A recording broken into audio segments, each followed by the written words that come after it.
The massive alien ship, Serenity's Dawn, floated gracefully toward Earth's moon, its hull gleaming with strange symbols that pulsed with soft blue light. Inside the ship, Ambassador Veltar adjusted his flowing ceremonial robes one final time. The tall, thin alien had spent months preparing for this moment, humanity's first official welcome into the galactic community. Veltar belonged to the Genthari, a species known throughout the galaxy for their peaceful nature. They hadn't fought a war in over 2,000 years. In fact, most species in the galactic concordat were similar. They had all moved beyond violence long ago. War was something primitive civilizations did before they learned better ways to solve problems. The lunar station where they would meet looked surprisingly advanced for such a young species. Humans had only discovered faster-than-light travel 50 years ago, which was practically yesterday in galactic terms. Most species took centuries to develop such technology. Captain Lee Min-ho stood at attention in the station's main docking bay, watching through the transparent aluminum windows as the alien vessel approached. His crisp blue uniform displayed various medals and ribbons, each telling a story of battles fought and won. At his side hung his standard-issue plasma pistol, a weapon that had already caused problems during the preliminary video calls with the aliens. The docking process took nearly an hour. The aliens were extremely careful, using gentle magnetic fields to guide their ship into place.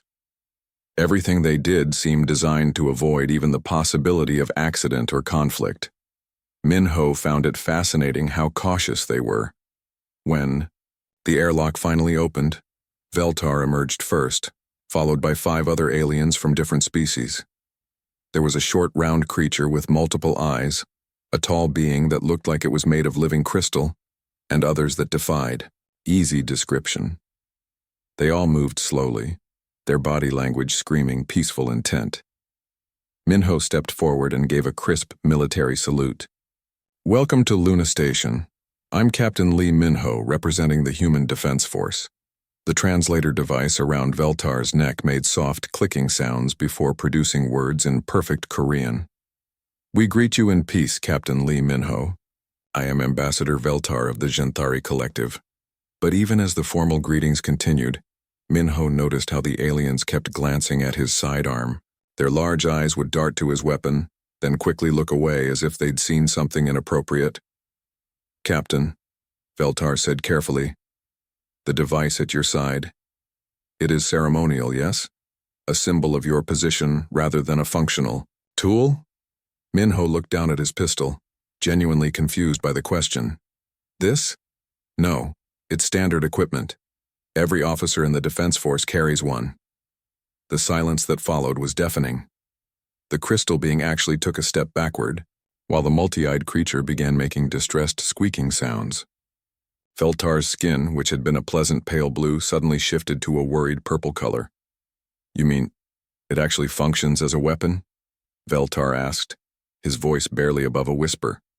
"Of course," Min-ho replied, still not understanding their reaction. "It's for protection. Standard military protocol requires all officers to be armed during official functions." At this point, Park So-young, Earth's chief diplomatic representative, entered the docking bay. She was a small woman with graying hair, but she carried herself with the confidence of someone who had negotiated with world leaders.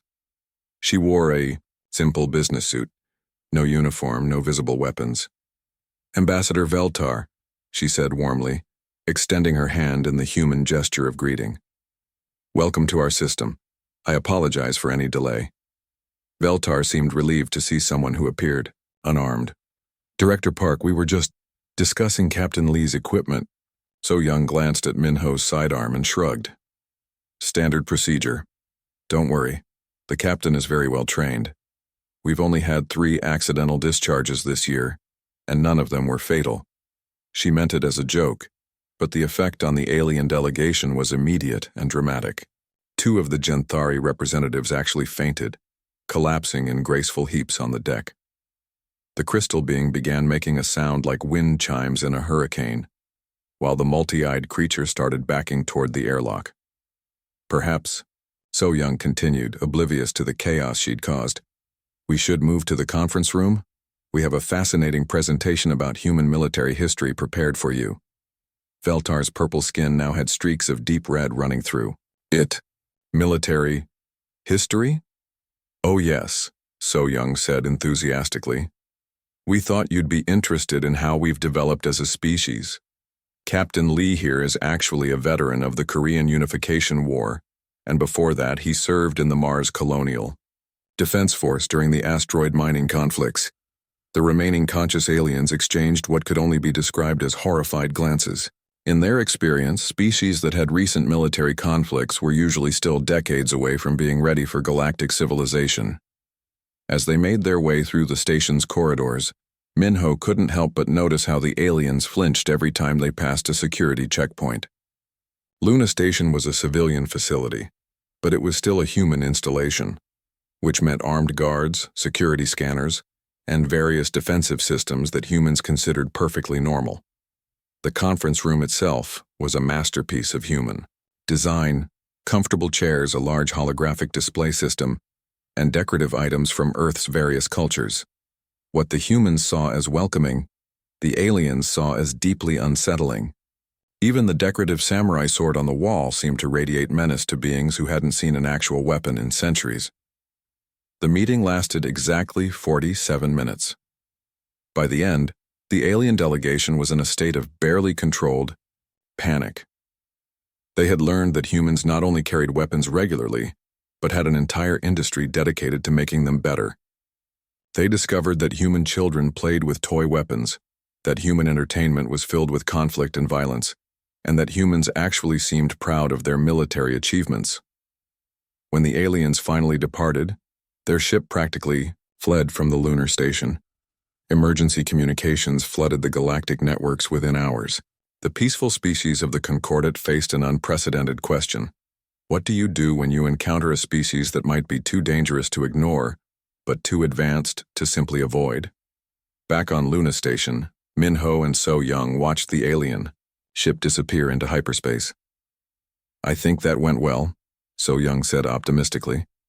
Minho just shook his head and checked his weapon's safety one more time. Something told him this was just the beginning of a very complicated relationship.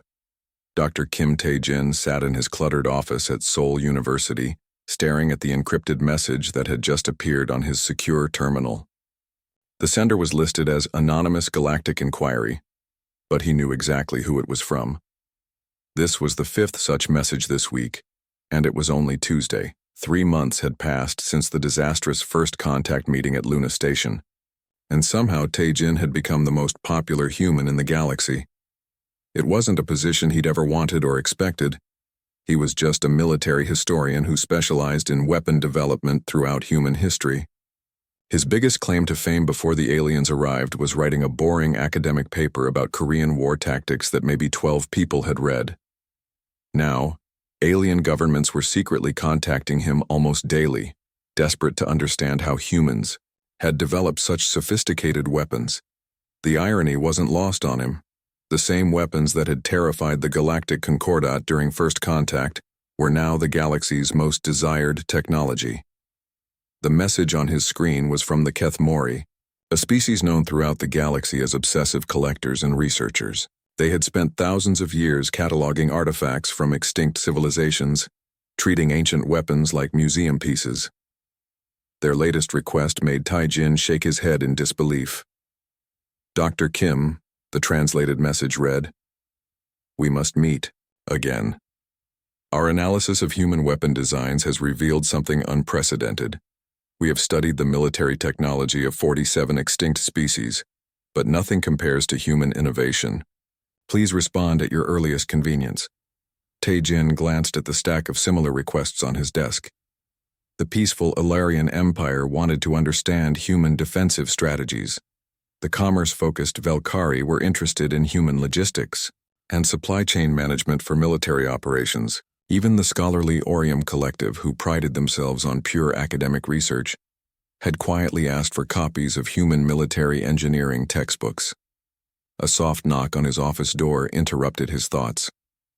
"Come in," he called out quickly, closing the encrypted message. Researcher Kelmuth entered, moving with the careful, deliberate steps typical of the Kethmori species. The alien looked like a cross between a praying mantis and a scholar, with 4 arms that ended in incredibly precise manipulator hands. Those hands could handle artifacts with microscopic accuracy, which made the Kethmori invaluable as galactic archaeologists. "Dr. Kim," Kelmith said through his translator device, "I hope you don't mind the unannounced visit. I was in the Earth system for other research and couldn't resist the opportunity to meet in person." Taejin gestured to a chair he'd specially modified for alien visitors. "Not at all. Though I have to ask, how did you get past university security?" "Your security systems are remarkably thorough," Kelmith replied, settling into the chair, with some difficulty. "I counted 17 different weapon detection systems between the main gate and your office. Most fascinating." That was the problem, Taejin realized. Humans had become so accustomed to security measures that they didn't even notice them anymore. What seemed normal to humans appeared incredibly militaristic to species that hadn't fought wars in centuries. Kelmith opened a specialized container and carefully removed several items. "I brought examples," he said. "This is a Zorthaki energy lance, used by their warrior caste before they achieved peace 3,000 years ago." He held up a sleek, simple device that looked more like a fancy flashlight than a weapon. Next came a bulky rifle-like object. "This is a Mordun plasma rifle, considered extremely advanced when they developed it 5,000 years ago. The weapon was clearly functional but crude, with exposed power cells and rough construction. And this," Kelmith said, producing a simple wooden club with metal spikes, "was the pinnacle of Grathmar military technology before they transcended violence." Taejin nodded politely, wondering where this was leading. Then Kelmith carefully placed a human assault rifle on the desk, one that Taejin recognized as a standard Korean military issue weapon. "Now this is completely different." The alien's 4 hands began pointing out various features of the human weapon. "Look at the complexity. Every component serves multiple purposes. The safety systems, the ergonomic design, the modular construction that allows field maintenance. Your species doesn't just make weapons, you make weapons that think." Taejin picked up the rifle, his hands automatically checking the safety and ejecting the magazine with practiced ease. "What do you mean by think?" "Watch your movements," Kelmith said excitedly. "You just performed 5 safety checks without conscious thought. The weapon is designed to work with human psychology, human reflexes, human tactical thinking. Other species made tools for killing. Humans made tools for surviving." Before Taejin could respond, his office door burst open. Choi Min-ji from Earth's Ethics Council stormed in, her face flushed with anger. She was a small woman, but her presence filled the room with barely contained fury. "Dr. Kim," she said, completely ignoring the alien visitor. "We need to talk. Right now." Kelmith began to rise. "Perhaps I should leave." "No," Min-ji said firmly. "You need to hear this too." She turned to Taejin, her voice shaking with emotion. "I know what you've been doing. The secret meetings, the technology transfers, the consulting contracts. You're teaching them to kill." Taejin carefully set down the rifle and looked at Min-ji, steadily. "No, I'm not." "Then what do you call this?" She gestured at the weapons on his desk. "You're showing them human military technology." "I'm teaching them to survive," Taejin replied calmly. "There's a difference." Min-ji laughed bitterly. "That's what they always say. Every arms dealer in history has claimed they were just helping people defend themselves." Kelmith's translator made several clicking sounds before producing words. "If I may interrupt, Dr. Kim has shared no actual weapon designs with us. He explains principles, philosophy, tactical thinking. The Kethmori have no intention of building human weapons." "Then why do you want to understand them?" Min-ji demanded. The alien was quiet for a long moment. "Because we realized something troubling after studying your technology. Every species we've cataloged eventually destroyed themselves with their weapons. But humans are still here. We need to understand why." Taejin nodded slowly. "That's exactly right. We're not talking about how to make better weapons, we're talking about how to make better decisions about when to use them." Minji's anger seemed to deflate slightly. "And you think that's what makes the difference?" I know it is, Taijin said, picking up the human rifle again. This weapon has 17 different safety systems. Not because we're afraid of it, but because we understand what it can do. Respect, not fear. Wisdom, not just power. Kelmuth's 4 hands moved in what Taijin had learned was a gesture of agreement. Your species learned to live with dangerous tools. Others either avoided them completely or let them take control. Perhaps that is why humans survived when others did not. As if on cue, Taijin's secure terminal chimed with another message. This one was marked with the highest encryption level, bearing the seal of the Ilarian Empire. Their request was simple, but urgent. They needed human help designing defensive systems. Not weapons, they insisted, but protection. The distinction was about to be tested in ways none of them could imagine. The morning started like any other aboard Kepler station.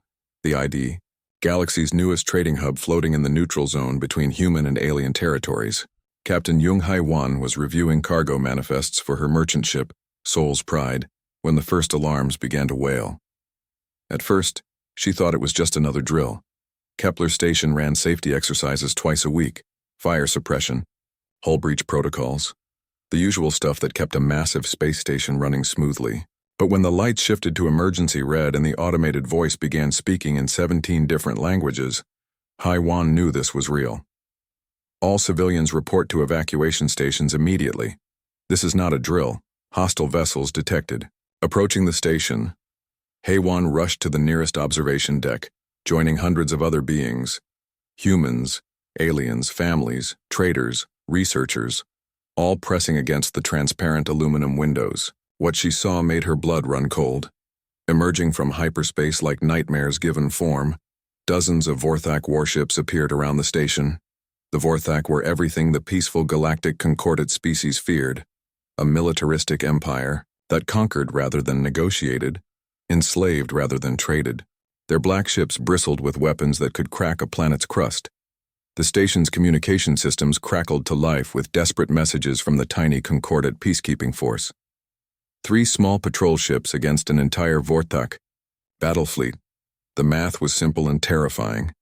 Kepler Station, this is Commander Velkos of the peacekeeping vessel. Harmony, we are severely outnumbered. Begin immediate evacuation procedures. Around the observation deck, panic spread like wildfire. Alien families clutched their young ones, while traders abandoned their cargo and ran for the evacuation bays. The stations, corridors filled with screaming, pushing crowds as everyone tried to reach the escape pods at once. But Haiwan wasn't running. She was calculating.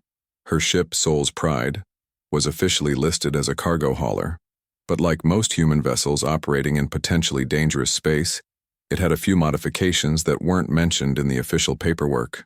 Hidden weapon, systems, reinforced armor, and most importantly, a full armory that her crew knew how to use. Attention all human vessels, she broadcast on the emergency frequency. This is Captain Jung-Hai Wan. We're not running. The response was immediate. 7 other human ships, merchants, explorers, even a passenger liner, acknowledged her transmission. It wasn't much, but it was better than the 3 concordate peacekeepers. Haiwan made her way through the panicking crowds toward the station's command center. The corridors were chaos. Aliens who had never experienced violence stumbling over each other in their desperation to escape.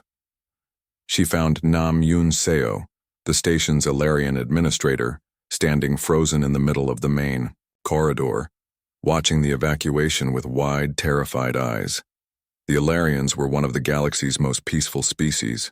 Tall, graceful beings with pale blue skin and large, expressive eyes, they hadn't fought a war in over 3 centuries. Yunseo had spent her entire career managing trade disputes and cultural exchanges, not military crises. Administrator Nam, Haiwan called out, grabbing the alien's shoulder. We need to talk. Yunseo's eyes were unfocused, her voice barely a whisper. They're going to kill everyone, aren't they? The Vorthak don't take prisoners.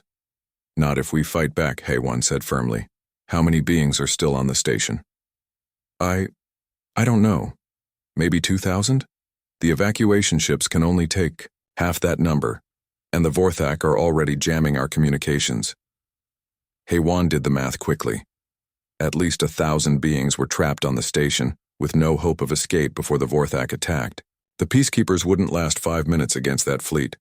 "We need to arm everyone who can fight," she said. Yunseo stared at her in horror. "We can't. These are civilians, researchers, traders. They've never held weapons." "Then we teach them fast." Heywan led the way to her ship's armory, passing through crowds of panicking aliens. Many of them had never seen actual weapons before. The galaxy's peaceful species had turned warfare into something abstract, historical, safely buried in the past. The armory of Soul's Pride contained enough equipment to outfit a small army. Pulse rifles, plasma pistols, body armor, tactical equipment, all standard gear for humans operating in dangerous space. What made it special was that everything was designed to be simple, reliable, and easy to use under stress. "Attention all remaining station personnel," Heywan broadcast over the intercom. "Report to Docking Bay 7 for emergency defensive training. Bring anyone who can hold a weapon." The response was mixed. Some humans showed up immediately, along with a few members of species that still remembered their warrior past. But most of the aliens stayed away, too frightened or culturally conditioned to even consider violence. Nam Yunseo was among those who came, her hands shaking as Heywan placed a pulse rifle in her arms. The weapon was almost as tall as the Ilarian administrator, and clearly designed for human hands. "I don't know how," Yunseo whispered, staring at the weapon like it might explode at any moment. "Point, squeeze, protect your friends," Heywan replied simply. That's all there is to it. But it wasn't that simple, and they both knew it. The aliens had to overcome centuries of conditioning that told them violence was wrong, primitive, something civilized beings didn't do. Meanwhile, outside the station, the Vorthak fleet was forming up for attack. The first bombardment came without warning. The station shuddered as Vorthak weapons pounded against the shields, each impact sending vibrations through the deck plates. Emergency lights flickered, and somewhere in the distance an alarm began wailing about hull breaches. "Shields at 60%, came the announcement from the command center. All defensive systems online. Heywan knew the shields wouldn't last long. Kepler Station had been built for trade, not war. Its defenses were designed to handle accidents and small-scale piracy, not a full military assault. That's when something remarkable happened. As the station rocked under enemy fire, the mixed group of humans and aliens in the docking bay began to change. Fear transformed into determination. Beings who had never held weapons started following the humans' lead, learning to move, aim, and think tactically. Nam Yunseo, still shaking but no longer paralyzed, managed to hit 3 practice targets in a row. A Keth Mori researcher figured out how to operate a portable shield generator. Even a group of young Velkari traders started coordinating like a military unit. "Boarding pods detected," came the announcement. "Enemy forces attempting to breach docking bays 3, 5, and 9. This was it. The Vorthak weren't content to just destroy the station. They wanted to capture it, along with anyone valuable enough to sell as slaves. As the first enemy soldiers broke through the station's outer defenses, they expected to find helpless civilians cowering in fear. Instead, they met organized resistance led by humans who understood that sometimes the only way to protect innocent lives was to take others. The battle that followed would be remembered throughout the galaxy as the moment everything changed. Peaceful species, guided by human tactical knowledge and armed with human weapons, stood their ground against professional killers. They fought not because they loved violence, but because they loved life more than they feared death. The Vorthak, accustomed to easy victories against defenseless targets, found themselves facing something they didn't understand. Beings who had learned humanity's most important lesson about survival. Sometimes you have to fight for what matters. The Grand Assembly Hall of the Galactic Concordat had never seen such tension. Representatives from 43 different species filled the massive chamber, their various forms of communication creating a symphony of clicks, whistles, and electronic translations. At the center of it all sat the Council of Elders, the galaxy's most respected voices, trying to make sense of something that challenged everything they thought they knew about civilization. Elder Zarthek of the ancient Orium Collective slowly rose from his floating meditation platform. At over 3,000 years old, he had witnessed the rise and fall of dozens of species across the galaxy. His crystalline form caught the chamber's soft lighting, casting rainbow patterns on the walls as he began to speak. Fellow beings, his voice resonated through every translator in the hall, we gather today to address what our researchers are calling the human paradox. For the first time in recorded galactic history, we have encountered a species that developed advanced weapons technology and survived. A holographic display materialized above the assembly, showing statistical data that made several representatives shift uncomfortably in their seats. Charts and graphs detailed the military technologies of extinct civilizations, each one following the same tragic pattern. The Mordoon Empire created plasma weapons and destroyed their homeworld within 50 years. The Zekthari developed antimatter bombs and erased 3 star systems before vanishing entirely. The pattern is consistent across every species we have studied. Advanced weapons lead to self-destruction. The display shifted to show Earth, a small blue-green world that looked deceptively peaceful from space. Yet here we have humanity, a species that has possessed nuclear weapons for over a century, biological weapons for decades, and continues to develop increasingly sophisticated military technology. By all historical precedent, they should be extinct. Murmurs rippled through the assembly.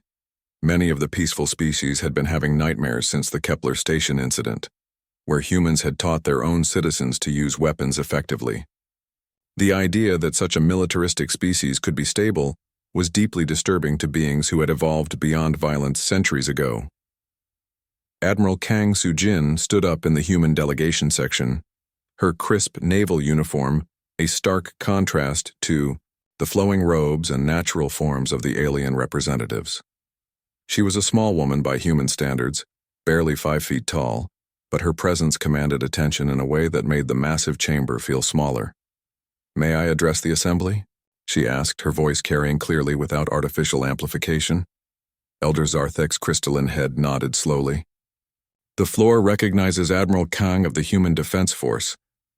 Soo-jin walked to the center of the chamber, her military bearing making several aliens instinctively step back. She had prepared for this moment her entire career, but standing before representatives of dozens of species, she felt the weight of humanity's future on her shoulders. "Honorable Elder, distinguished representatives," she began, "your concern is understandable. Humans do create weapons.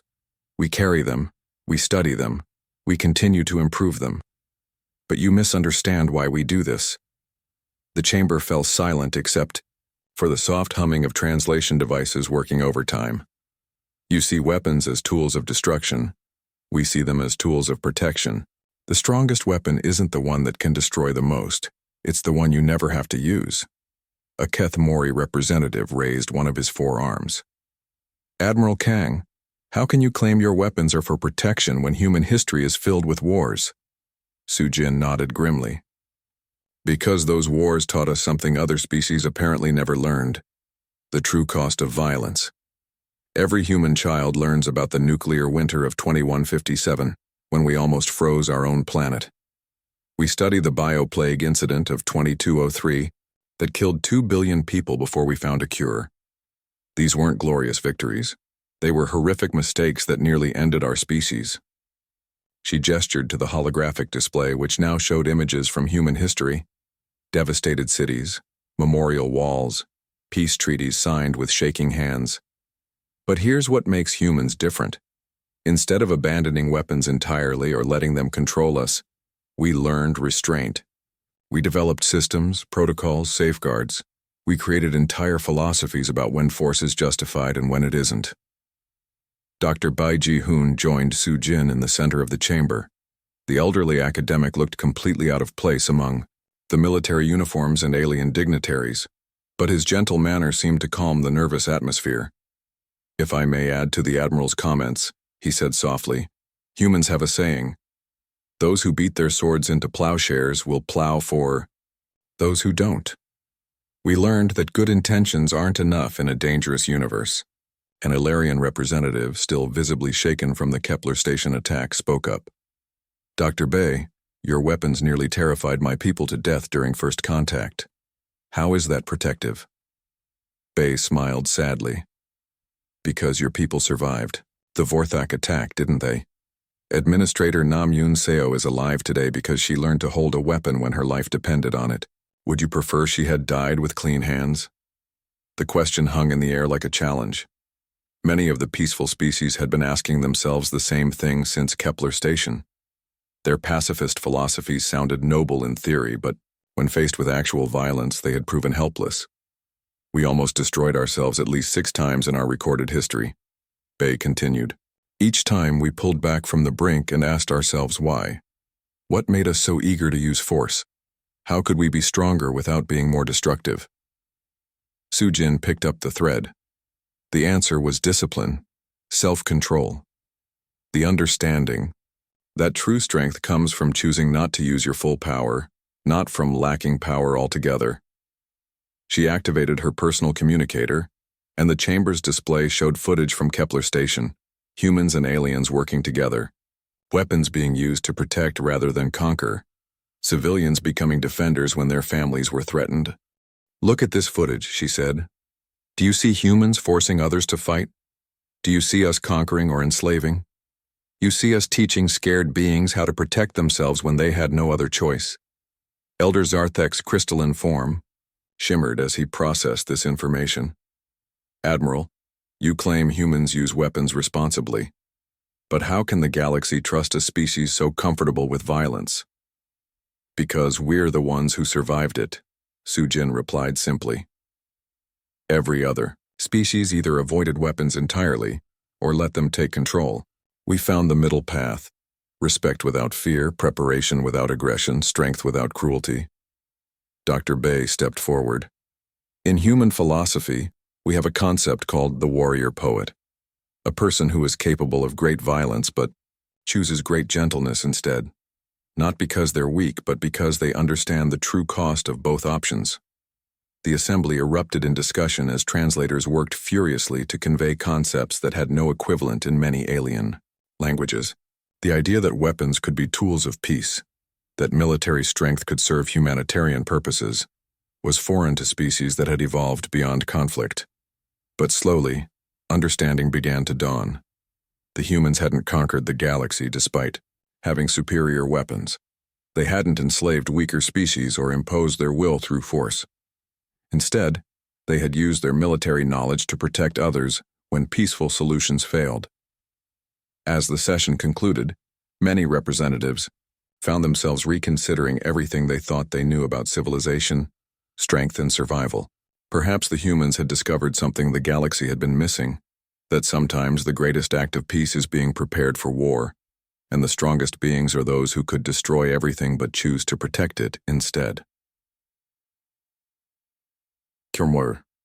Human paradox was beginning to make sense, and with that understanding came a disturbing question. In a universe where threats like the Vorthak existed, was humanity's approach to survival the only one that actually worked? 2 years had passed since the Kepler station incident, and the galaxy looked very different. Where once there had been fear and mistrust of human military capabilities, now there was something approaching respect, even gratitude. The massive space station New Harmony floated in neutral space, its gleaming hull a symbol of cooperation between species that had never worked together before. Fleet Admiral Oh Si-hoon stood on the station's main observation deck, watching as transport ships from 17 different worlds docked at the facility. Each ship carried volunteers, beings who had overcome centuries of peaceful conditioning to learn something their ancestors had forgotten: how to defend themselves and others. Se-hoon was an unlikely leader for such a revolutionary project. A quiet man in his 50s, he had spent most of his career in logistics and training rather than combat. But his gentle approach to military education made him perfect for teaching species that viewed violence as fundamentally wrong. The Terran Defense Corps had been his idea, born from watching the chaos at Kepler station. If the galaxy was going to survive in a universe that still contained threats like the Vorthak, peaceful species needed to learn how to fight. not because they wanted to, but because sometimes there was no other choice. "Admiral," came a voice behind him. Lieutenant Colonel Han Yu-jin approached, carrying a datapad filled with training schedules and progress reports. Yu-jin had become something of a legend among the alien volunteers, though she would have been embarrassed to know it. "How are our Ilarian students doing?" Se-hoon asked, though he already knew the answer from the reports he'd been reading. Yu-jin smiled slightly. "Better than expected. Nam Yoon-seo completed the advanced tactics course yesterday. She's actually requesting permission to train other Ilarian volunteers." It was remarkable progress. The same being who had trembled while holding a pulse rifle 2 years ago was now teaching others how to use them. But that was Yu-jin's gift. She had infinite patience with beings who struggled to overcome their cultural aversion to violence. The aliens had given her a nickname, the Gentle Warrior. She never raised her voice, never showed frustration, and somehow managed to teach complex military tactics to beings whose species hadn't fought a war in centuries. Her secret was simple. She understood that they weren't learning to become killers. They were learning to become protectors. "The Kethmori are having more trouble," Yu-jin continued. "Their analytical minds want to understand every theoretical aspect before they try practical applications. But they're getting there." Se-hoon nodded, watching as another transport ship docked. This one carried Velkari volunteers, a commercial species that had never needed military training before the Kepler incident. Now they understood that trade routes needed protection, and that sometimes the best business practice was being able to defend your customers. The real test of their training program was about to come. Ancient monitoring stations at the galaxy's edge had detected something that made even the oldest species nervous. Energy signatures that matched records from 1,000,000 years ago. The Devourers were returning. The Devourers were a mystery that haunted galactic history. Every 1,000,000 years they emerged from the dark space between galaxies, consuming entire civilizations before disappearing again.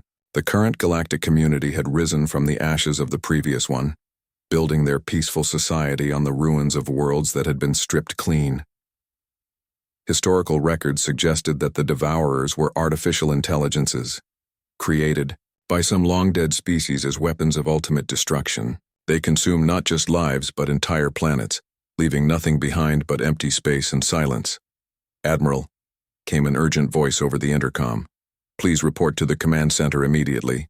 Priority 1 alert." Se-hoon and Yu-jin exchanged glances before hurrying through the station's corridors.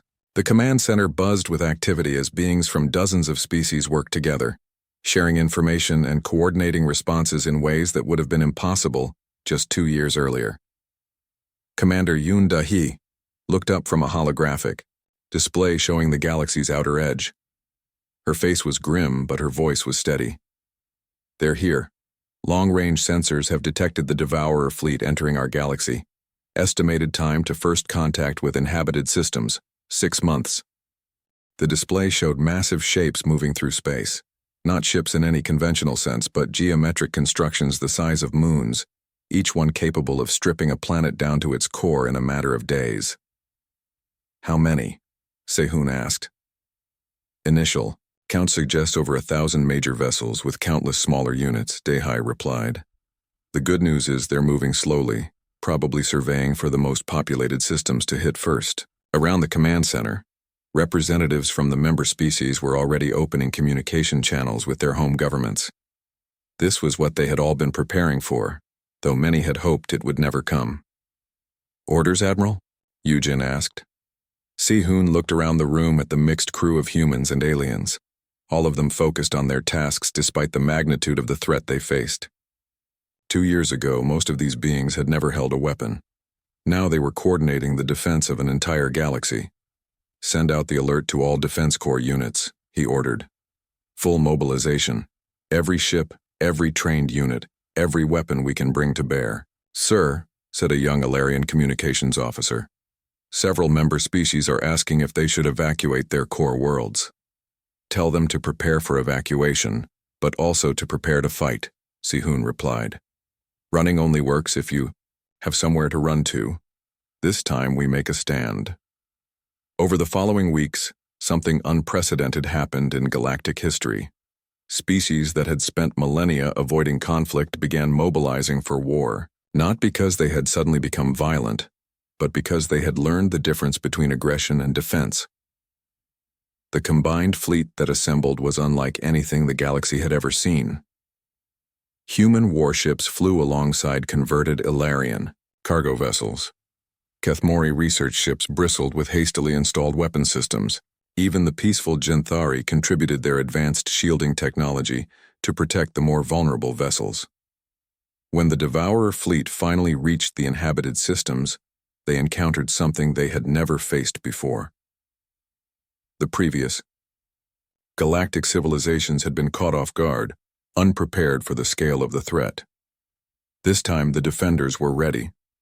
The battle that followed lasted for weeks across dozens of star systems. The Devourers, expecting the same passive resistance they had encountered a million years earlier, instead found coordinated fleets using tactics developed by beings who understood both the cost of violence and the necessity of defense. Human weapons technology, adapted and improved by alien engineering, proved effective against enemies that had seemed unstoppable, but more importantly, the combined fleet fought with a unity of purpose that the artificial intelligences couldn't understand or counter. In the end, it wasn't superior firepower that won the war. It was the willingness of beings who hated violence to use it anyway when everything they loved was at stake. The Devourers retreated into dark space, their ancient programming unable to process this new variable in the galactic equation. As the last enemy vessels disappeared beyond the galaxies, Edge Sihun stood again on New Harmony's observation deck, watching the victorious fleet return home. The galaxy had survived, but more than that, it had learned something valuable about itself. The humans hadn't just shared their weapons, they had shared their wisdom. The understanding that strength without compassion was meaningless, but compassion without strength was helpless. That true courage came not from the absence of fear, but from acting despite it. The galaxy's new guardians weren't warriors in the traditional sense. They were protectors, beings who had chosen to learn the hard art of defensive violence so that others could continue to live in peace.